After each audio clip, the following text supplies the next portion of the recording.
Welcome back. I hope you're doing great. As a part of this video, we'll understand different ways of data processing.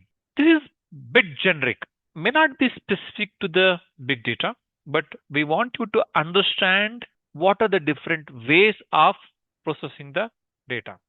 One is batch processing. Second one is a real-time processing. The third one is interactive processing. These are the different ways of data processing. You can process the data in batch. You can process the data in real time. You can process the data in an interactive manner. Let's understand them at a high level. Let's say batch processing, data is collected over a time and processed in bulk. That is the reason it is called as a batch processing. So it is often used in data warehousing, ETL systems, and also big data analytics. So what happens is, as I already indicated, application processes the data in batches, which is stored in SGFS in the context of the big data testing. So let us say sales data of any e-commerce company is aggregated, is accumulated over a period of time, like a week or fortnightly. If you're going to process a weekly data or the data which is accumulated over a period of time, then it is a batch processing. When we talk about the batch processing, obviously we need to validate that batch data processing, right? So in the batch data processing, we'll verify large volumes of the data, whether integrity, the quality of the data is fine or not, performance is fine or not, accuracy and completeness of the data is fine or not. Okay. So let us say if a data is stored in SGFS, we'll go ahead and check whether the data is complete, whether the data is accurate, and how the reports are being generated from that. Okay. Shifting our focus to the real-time data processing. A real-time data processing is processing of the data as and when the data is produced. Other way of putting it here is real-time processing, immediate processing of data as when it is received with the minimal latency. What is latency? Latency is delay with minimal delay, right?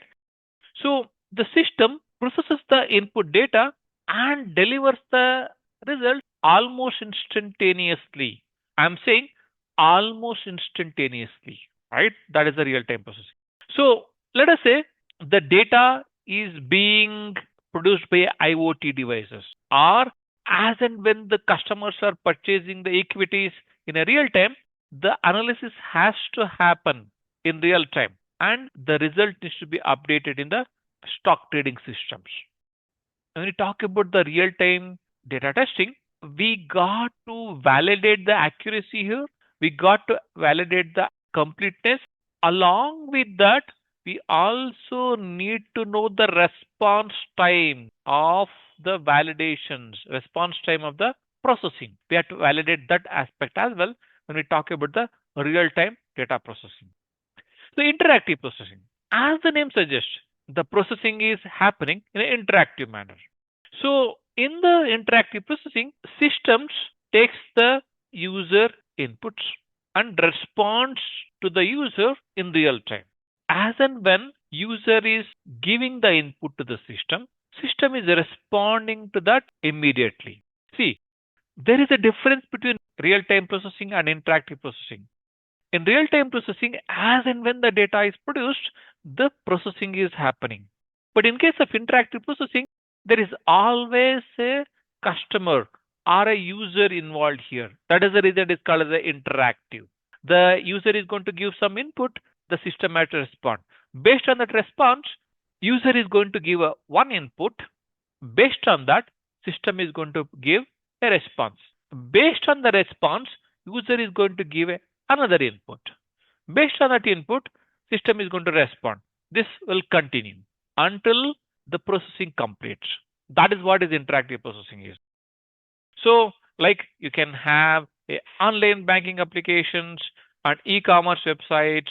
In these systems, the processing happens in an interactive manner.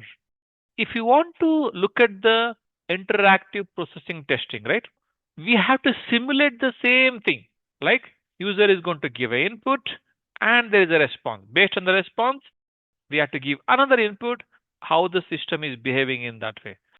This may not be directly related to the big data testing, but this is one way of processing, that is interactive processing. That is the reason you need to know about interactive processing. So here the focus is on definitely the accuracy and completeness along with that responsiveness, performance of the data. How soon system is able to respond to the user inputs. That will be tested here. So for example, in a banking application, the user, as soon as user gives a user ID and password, it should log in. If a user clicks on the account balance, it should display. Like that, depending upon the user input, the system should respond quickly. Wonderful then. So now we understood what is batch processing, what is real-time processing, what is interactive processing. Thank you.